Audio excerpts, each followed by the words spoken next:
Cette conférence va maintenant être enregistrée.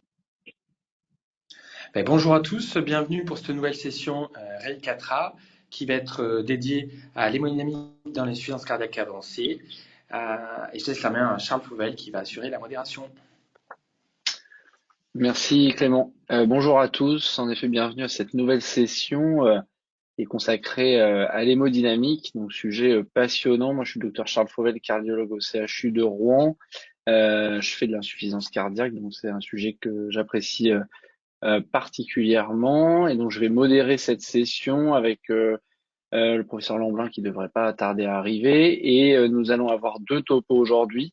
Le premier concerne la décharge de l'auricule gauche, la place du shunt interatrial en 2023, qui va être présenté par François Rouby de Montpellier. Et puis le deuxième topo va concerner le monitorage invasif des pressions, pour quels patients, pour quels objectifs, tout ça dans l'insuffisance cardiaque. Donc on est parti pour des topos de 15-20 minutes et puis ensuite on pourra discuter des dossiers et puis s'il y a des questions. Voilà, donc je laisse la place à François. Merci Charles, merci Clément pour l'invitation, c'est un plaisir d'être avec vous. Alors moi on m'a demandé de parler de décharge auriculaire gauche, sous-entendu quand même beaucoup, je vais vous parler plutôt de l'insuffisance cardiaque avancée chronique, pas tellement de formes aiguës, même si je les évoquerai, parce que probablement il faudrait faire deux topos séparés sur 15 minutes. J'ai essayé de faire des coupes au sabre dans le topo, donc j'espère que ça sera cohérent sur le chronique. Bon, j'ai un certain nombre de conflits d'intérêts, en particulier avec Occlutech, dont je vous parlerai du dispositif à la fin et des études en cours.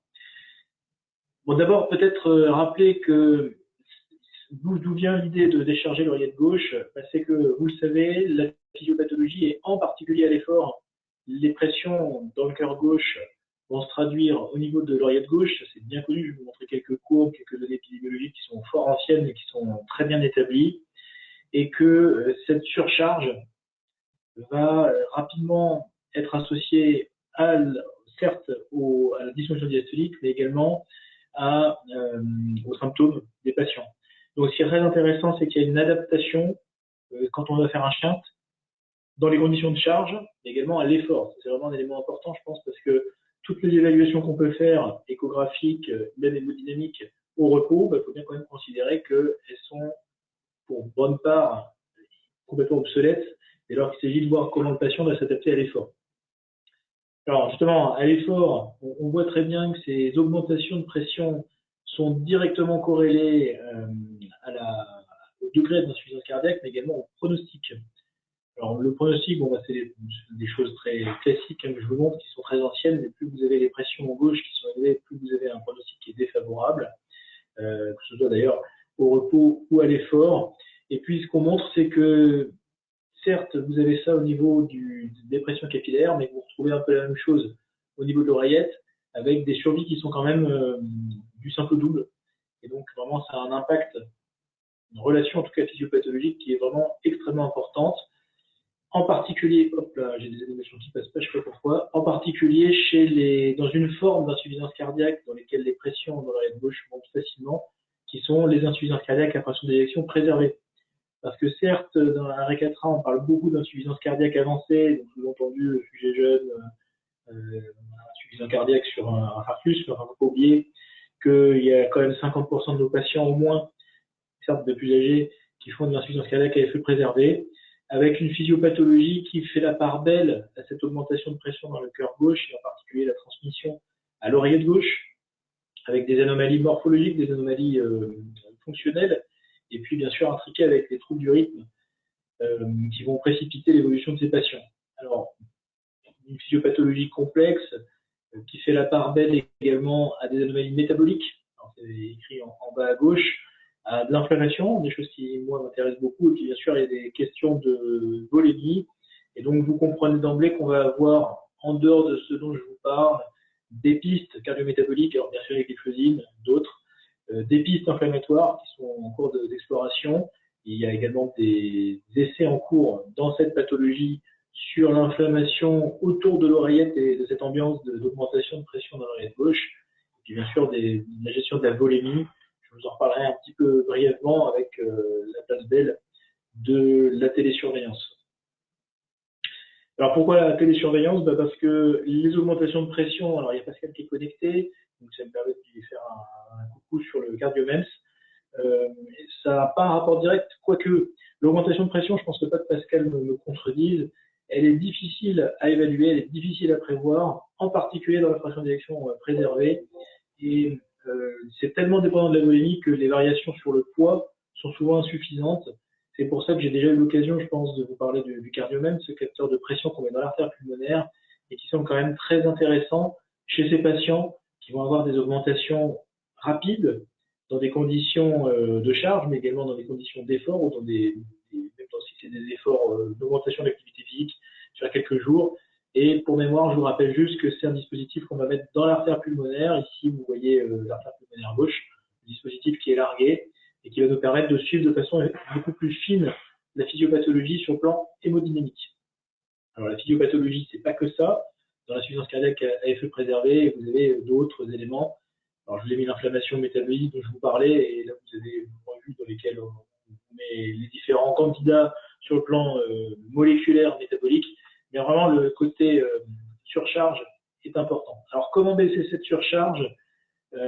Il faut comprendre bien sûr l'intrication des cavités, comment les pressions vont se transmettre du ventricule vers l'oreillette gauche, et puis comment ça peut se transmettre de gauche à droite. Vous avez une adaptation chronique, ça nous pose souvent problème quand on discute des patients insuffisants cardiaque avancé, avec du remodelage ventriculaire, du remodelage auriculaire, puis même du remodelage du lit pulmonaire. Donc il n'est pas rare d'avoir des gens avec des pressions pulmonaires élevées, sans que ce soit vraiment de l'HTAP, et en particulier pas de l'HTAP fixé.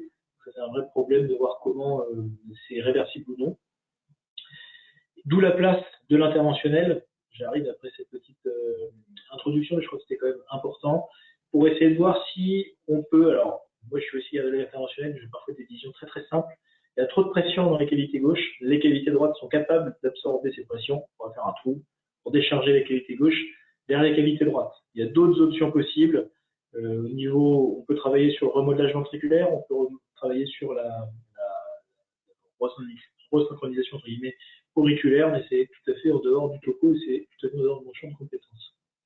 Alors, si on se focalise sur l'artère, sur l'oreillette gauche, vous avez un certain nombre de possibilités que je vous évoquais. Ce qui va nous intéresser ici, c'est de voir comment, par différents mécanismes, on peut décharger ces cavités. Et donc, je vais vous montrer les 3 dispositifs disponibles avec un niveau de science qui est décevant, il faut bien le dire, actuellement. Mais on continue le travail. Alors, pourquoi est-ce que, d'où ça vient? D'abord, c'est pas nouveau. Et c'est pour ça que je vous disais, je vais pas trop vous parler de légumes. Enfin, quand même, il y a un certain nombre de données de décharge, en particulier dans la sténose mitrale ou dans les phénomènes aigus, en particulier dans l'OAP chez les patients qui ont une assistance de type ECMO vélo artériel, par exemple. Vous savez que c'est c'est rapide en tout cas, et c'est logique d'essayer de décharger en faisant un shunt interatrial par une ponction transseptale et un élargissement de l'orifice par un ballon, technique de Rashkin, où vous avez donc un shunt qui a l'avantage d'être très rapidement mis en place, malheureusement d'une façon complètement imprévisible, impossible de quantifier ce shunt, impossible d'en assurer la stabilité. Et donc, est-ce que ça va se fermer? Est-ce que ça va se fermer très vite? Est-ce que ça va se fermer dans les jours qui suivent? Est-ce que l'hémodynamique fait que le shunt gauche-droit peut devenir droit-gauche chez ces patients de réanimation qu'on va intuber, extuber, etc. Ça pose quand même des problèmes dans la vie de tous les jours. Ça mériterait sans doute d'être abordé différemment. Alors, premier des 3 systèmes, vous avez ce genre de système qui est proposé avec une prothèse, vous voyez, qui est recouverte et qui va permettre un positionnement. Alors, c'est le B-Wave. À chaque fois, vous allez avoir en général un abord veineux, le plus souvent transfémoral, mais pas toujours, avec une ponction transseptale. Et puis, l'idée, ça va être de positionner ce yo-yo de part et d'autre, au milieu du septum interatrial. Une des difficultés, bien sûr, c'est qu'il ne faut pas qu'il y ait trop de pression. Ça, c'est valable quel que soit le dispositif. On ne va pas rentrer trop dans le détail, mais il ne faut pas qu'il y ait trop de pression dans les cavités droites. Il faut que les cavités droites soient performantes. Bien sûr, il y a une évaluation échographique rigoureuse. Et puis, comme il y a une prothèse, il faut qu'il y ait, selon les dispositifs, une anticoagulation ou une anti-agrégation double minimale dans les premiers mois, en pratique, ça pose pas de problème, parce que dans notre expérience, on a mis une vingtaine de dispositifs. Tous les patients sont anticoagulés ou double anti-agrégés, en gros, parce que bien sûr, ils ont, dans le cadre de l'insuffisance cardiaque avancée, presque toujours une indication à l'anticoagulation. Alors, initialement, vous voyez que cette idée de décharge avait fait quand même couler beaucoup d'encre, puisque les collègues avec 10 patients font un Lancet, où ils montrent une efficacité hémodynamique. Alors, je ne vais pas rentrer dans le détail des études, mais quand même, c'est majeur, puisqu'ils sont capables de montrer, sur le plan hémodynamique, des cathétérismes droits parfaitement bien conduits, l'impact positif sur les pressions de ces patients, et puis surtout, de façon très intéressante, chez des patients très graves, classe 3-4, une amélioration fonctionnelle. Alors le problème, c'est que vous avez quand même un certain nombre de patients qui vont occlure les dispositifs, et puis que bien sûr, c'est des échantillons très très faibles, avec une durée de suivi qui nécessite d'être prolongée. Bon, sur le plan des images, bon, je vous montre, voilà, vous avez un yo-yo. Alors le vraiment yo-yo, là, qu'on voyait, que je vous montrais tout à l'heure, très très visible en échographie, assez impressionnant quand même en termes d'images transseptales, et puis un shunt qui est vraiment unidirectionnel. Alors, selon les dispositifs, je ne vais pas m'étendre non plus, mais vous pouvez avoir des shunts vraiment unidirectionnels, parce que valvé, par exemple, c'est tout à fait possible. Alors, ce qui est intéressant, c'est qu'on montre que ce dispositif est rapidement endothélialisé, et que donc, c'est pour ça que je vous disais, la double anti-agrégation, la double anticoagulation, selon les dispositifs, je pourrais vous montrer ça pour les différents matériels, n'est nécessaire que de façon brève. Donc, finalement, c'est du détail, puisque la plupart des patients en ont besoin. Bon, alors après, on a des études qui sont intéressantes, qui montrent l'impact sur des événements cardiaques et sur les hospitalisations en fonction du caractère ouvert, perméable ou non de ce dispositif. Et donc, voilà, quand le dispositif reste ouvert, c'est mieux. Alors, c'est discutable bien sûr sur le plan méthodologique, puisque l'idée c'est quand même que le dispositif reste ouvert. Mais enfin, pour ceux qui se sont fermés, vous voyez que les événements cardiaques sont pires. Alors, est-ce que c'est l'œuf ou la poule? Est-ce que c'est le fait de fermer qui aggrave? C'est logique quand même sur le plan physiopathologique. Le chien s'est perdu, le patient s'aggrave, donc c'est la preuve par l'inverse. Alors, il y a un programme de développement bien sûr avec ces différents dispositifs. Je vous ai mis un tableau qui est un petit peu ancien quand même déjà, qui montre les différentes études avec, vous voyez, parfois très peu de patients, parfois quand même quelques centaines de patients dans l'insuffisance cardiaque. Selon les études, c'est insuffisance cardiaque à fraction d'éjection, quelle qu'elle soit, parfois avec fraction d'éjection au contraire uniquement préservée, ce qui n'est pas illogique compte tenu du besoin médical chez ces patients-là. Si on regarde dans les études prospectives de large échelle, c'est intéressant quand même, 500 patients, des critères durs et des résultats qui seront dans les prochaines années. Les premiers résultats ne sont pas toujours très encourageants dès lors qu'on passe de petite échelle à plus large étude. Le deuxième dispositif qui est proposé par Corbia, c'est une approche qui est très différente. Vous voyez, c'est une espèce je ne sais pas comment décrire ça, de pieuvre, et c'est pas du tout valvé, c'est beaucoup moins gros en termes de volume, et ça va créer un shunt relativement important, 8 mm de shunt. Là aussi, c'est une ponction transseptale, et donc ce dispositif a quand même un certain nombre de niveaux de preuve en termes physiopathologiques. Alors c'est vraiment fait pour se positionner du côté, c'est très asymétrique comme vous voyez, avec des avantages théoriques sur l'absence de formation de thrombus, comme si je vous l'ai dit sur l'histoire de la double anti-agrégation. Alors sur le petit schéma, on voit assez bien ce dispositif qui vient se fixer sur le septum après la ponction transseptale. Puis, ça fait des jolies images. J'imagine que c'est un patient qui n'a pas été très bien traité ou c'est un cochon. Et puis vous avez un shunt qui est magnifique en échographie transœsophagienne. Alors, c'est toute la série des études de Reduce. Je ne vais pas vous les faire toutes. Je vais juste vous montrer que les premières études étaient très encourageantes avec une amélioration sur des petits effectifs avant-après sur la classe NYHA, sur le test de marche de 6 minutes, qui malheureusement, c'est pas forcément toujours convaincant, confirmé sur des études de plus large échelle, avec la difficulté dans ces études de la randomisation.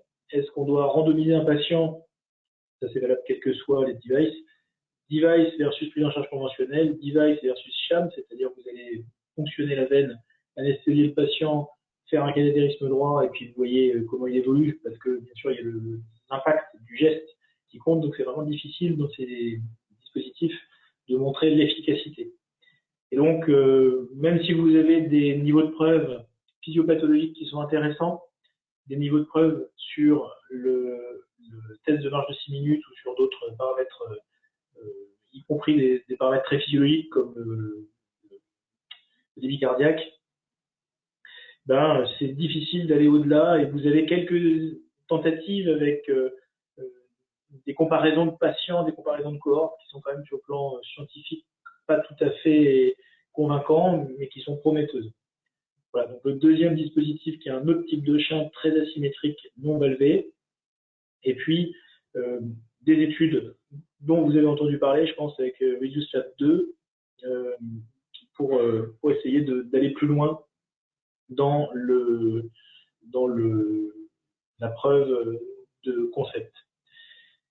Troisième et dernier dispositif, alors celui que moi je connais mieux, qui est un shunt qui est développé par la société Occlutech, qui permet de mettre un disque en nitinol, vous voyez, un double disque en nitinol qui va venir maintenir le trou ouvert. C'est le dispositif qui s'appelle AFR. Et l'intérêt, c'est que, bon, pareil, vous faites une fonction transeptale, les dispositifs les démarches sont assez similaires dans le principe, avec bien sûr des matériels qui changent. L'intérêt, c'est que vous avez différents types de prothèses, plus ou moins épaisses, avec un orifice maintenu en place plus ou moins large. Donc, ça va vous permettre d'adapter en fonction du tableau clinique, de la morphologie du patient, de l'étiologie, de la morphologie aussi du septum, bien sûr.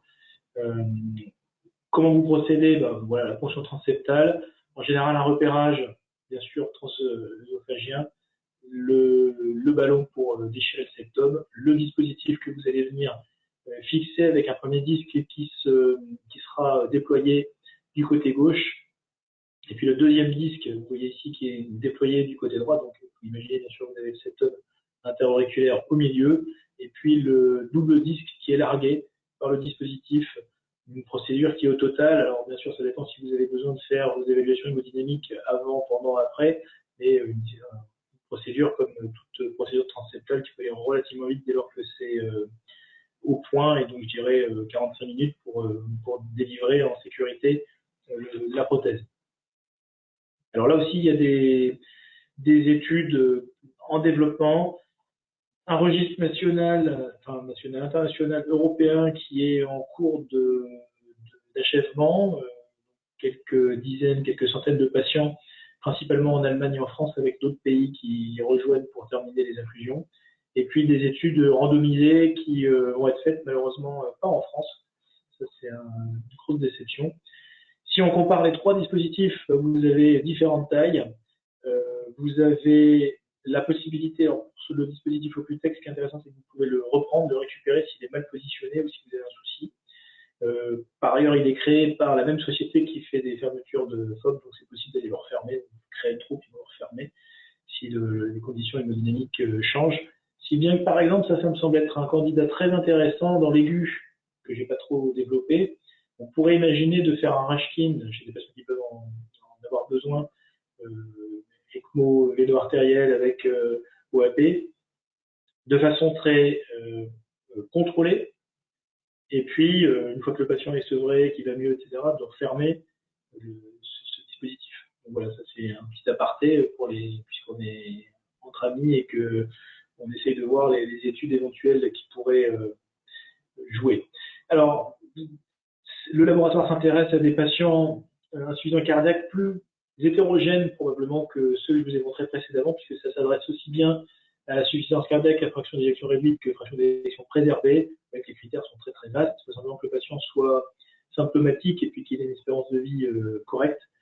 Il faut bien sûr pas en revanche qu'il y ait des pressions droites trop élevées. Alors ça peut poser problème s'il n'est pas optimisé sur le plan thérapeutique. Et puis bien sûr, il faut qu'il y ait un certain degré quand même de pression gauche élevée. Alors, pour la petite histoire, les derniers patients, tous ceux qu'on a screenés, et je crois que vous en avez fait 5 de suite, ils étaient tellement bien traités qu'ils n'avaient plus de pression gauche très élevée, même s'ils étaient insuffisants cardiaques assez sévères. Donc nos médicaments marchent bien quand même. Et donc, bien sûr, c'est un dispositif qu'on peut garder dans la besace, et sans doute pour certains patients. Je ne vais pas m'attarder plus en disant que bon, voilà, il y a des avantages théoriques sur les tailles, le choix des tailles, qu'en revanche, ce dispositif-là, il est intéressant aussi parce qu'il est démontré qu'il reste perméable dans le temps, donc c'est pas quelque chose que vous allez perdre au bout de 6 mois ou d'1 an comme certains autres dispositifs. L'étude actuelle, elle est vraiment pour choisir le meilleur dispositif conçu sur un algorithme assez logique de pression gauche au repos et à l'effort si besoin, c'est-à-dire que si vous avez des pressions gauche basses au repos mais qu'elles sont élevées à l'effort, bah, vous pouvez proposer avec des tailles de shunt qui ont été déterminées sur le plan hémodynamique. Donc ça nous laisse une certaine liberté et pouvoir s'adapter. Je trouve que c'est vraiment ça qui est intéressant sur les conditions d'effort et de charge. Alors ça, c'est ce que je vous disais tout à l'heure, des données chez quelques dizaines de patients qui montrent une perméabilité de 100%, une amélioration des critères intermédiaires, un YHA, ou d'autres paramètres secondaires. Pour ne pas m'étendre, pour rendre la parole à Pascal et pour vous inviter à lire un petit résumé, vous avez un résumé qui est apparution, je crois, au mois de décembre, dans la lettre du cardiologue, un petit résumé en français qu'on a réduit avec Valentin Dupasquier et les cardiologues de Montpellier, sur justement la situation du shunt interatrial. Donc tout ce que je vous ai présenté est développé, en particulier les résultats des études cliniques qui sont décevantes quand même sur le deuxième dispositif que je vous ai montré. Et puis du coup des réflexions hémodynamiques sur quel serait le meilleur patient en fait qui pourrait en tirer profit. Je pense que une des causes, et je m'arrêterai là, une des causes d'échec de ces dispositifs, enfin, ils ne sont pas tous en échec, hein, j'espère. Mais en tout cas, une des causes d'études un peu décevantes, c'est probablement la sélection des patients et une sélection même, alors phénotypique clinique, mais même hémodynamique, qui laisse à désirer, à mon avis, pour certaines études. Donc ma conclusion, c'est ça, c'est que bon, il y a un besoin médical, c'est très clair, en particulier dans l'insuffisance cardiaque, la pression d'éjection préservée, mais dans la FE réduite avec des bonnes qualités droites, pourquoi pas. Au contraire, c'est peut-être même chez les patients les plus sévères qu'on en tire le meilleur bénéfice. La physiopathologie, elle est robuste. Je ne suis pas trop étendu, mais quand même. On a différentes approches. Ça, c'est vraiment intéressant. On a des essais cliniques qui sont sur le point de terminer, d'autres qui vont commencer. Et bien sûr, on a besoin, pour convaincre les gens, et c'est tout à fait normal, d'études de morbimortalité qui soient robustes sur le plan méthodologique et qui explorent bien sûr des endpoints cliniques beaucoup plus durs. Voilà, je vous remercie. J'espère que je n'ai pas été trop long sur la présentation.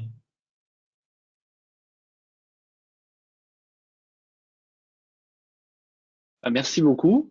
François, c'était super intéressant. Je crois qu'il y a Nicolas Lamblin qui nous a rejoint. Super. Merci pour cette présentation. Clément, on peut y aller pour les questions, hein. On fait tout de suite, ou alors est-ce qu'on enchaîne sur le topo de Pascal Degrotte d'emblée? Comme tu le sens, on peut faire les premières questions.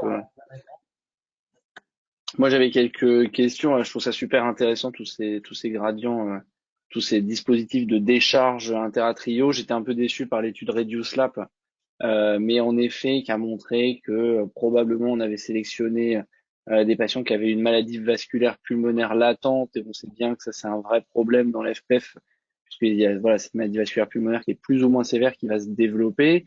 D'ailleurs, de mémoire, ils retiennent un cutoff parce qu'il y a eu une sous-étude où c'était des résistances vasculaires pulmonaires à 1,7, mais à l'effort.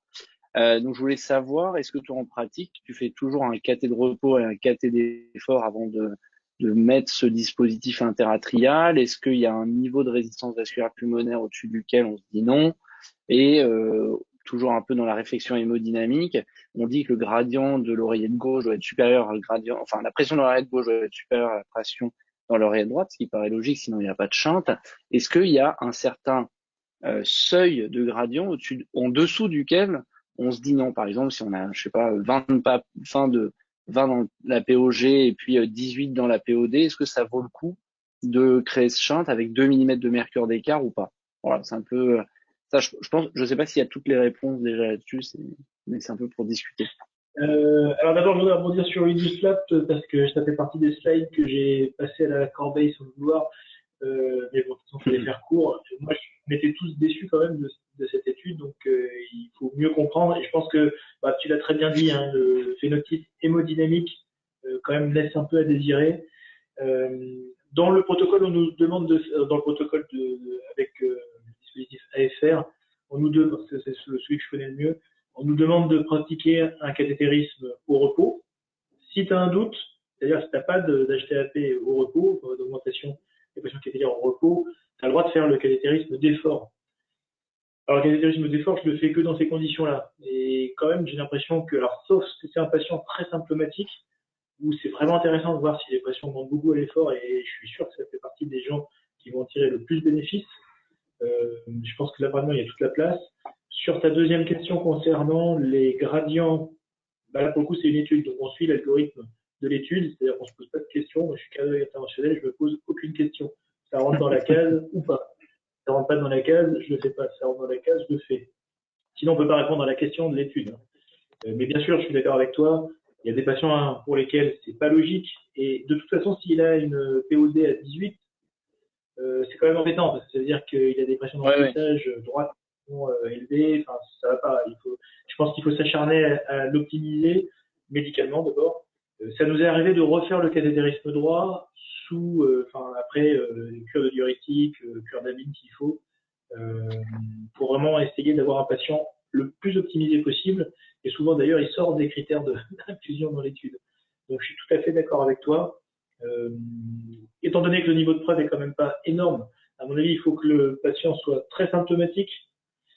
Il faut que tu aies un gradient qui soit favorable, comme tu viens de dire, parce que comme ça, on est quand même beaucoup plus à l'aise. Voilà. Je ne sais pas si j'ai répondu à toutes tes questions. Non, mais si, c'était ça. Et est-ce que tu conseilles de prendre le gradient en se disant que la PAPO égale la POG égale la PTDVG, ou alors vous prenez systématiquement une pression dans les cavités gauches pour être vraiment sûr d'avoir une POG et une bonne POD? Ouais, non, on fait le cathétérisme classique avec la PTDVG, etc. En revanche, à la fin de l'implantation, on nous demande, si c'est possible, d'aller faire, là c'est assez facile parce qu'il passe à travers pour aller prendre des pressions. Et là, il faut reconnaître que l'impact hémodynamique est assez spectaculaire. C'est-à-dire que c'est vraiment on-off, quoi. En quelques minutes, tu as l'impression qu'il y a quand même des choses qui se passent. Et d'ailleurs, chez les patients, dans notre expérience, chez les patients qui en tirent bénéfice, c'est spectaculaire et très rapide. C'est-à-dire, peut-être aussi pour nous faire plaisir, hein, les patients ils sont gentils. Donc quand tu vas les voir le lendemain pour surveiller le point de fonction, ils te disent ah là c'est fou votre truc là. Quand je suis allé faire pipi, ça allait beaucoup mieux, je me sens vachement mieux. Alors c'est peut-être parce qu'ils le rentrent à la maison. Mais c'est vrai que chez les patients pour lesquels ça marche, c'est rapide et ce côté catastrophique hémodynamique est assez spectaculaire, je dirais. Moi, je me souviens d'un cas qu'on avait fait à Rouen et pareil, les pressions, il y avait un drop d'emblée dès lors qu'on avait mis le shunt et la patiente se sentait vraiment beaucoup mieux juste après.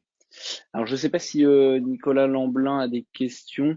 Monopoly. Non, je m'en suis arrivé un petit peu tard d'une part et je vous pose mes excuses. 2, on va pas retarder plus l'orateur suivant. Et 3, l'effet hémodynamique, on l'observe aussi avec un bolus de Risordan. Hein. Ça fait 200 ans qu'on le sait. Sur une PAPO à 25, vous mettez 2 mg de riso intracardiaque. Dans les 2 minutes, vous avez 16 de PAPO. Hein.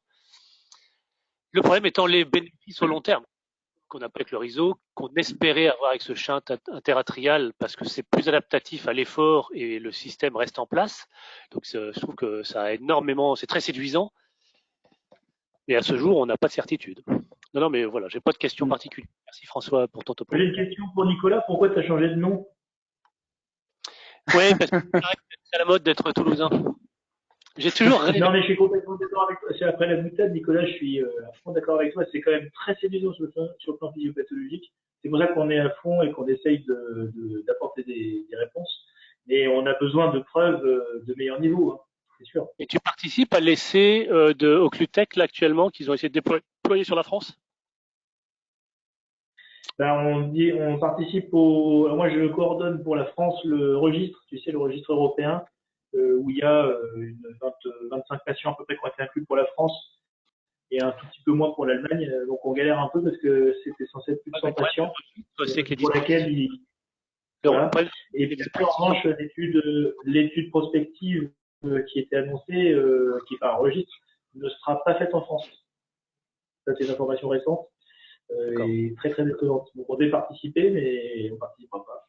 Ouais, j'avais été sollicité, j'avais un peu botté en touche, mais bon, ok, ça va. Je crois que Pascal a une question. Oui. Je pensais qu'elle était arrêtée, l'étude internationale. Il semblait avoir. Alors, à ma connaissance, il y a eu un. Ah, c'est possible. Tu veux dire l'étude prospective ou le registre?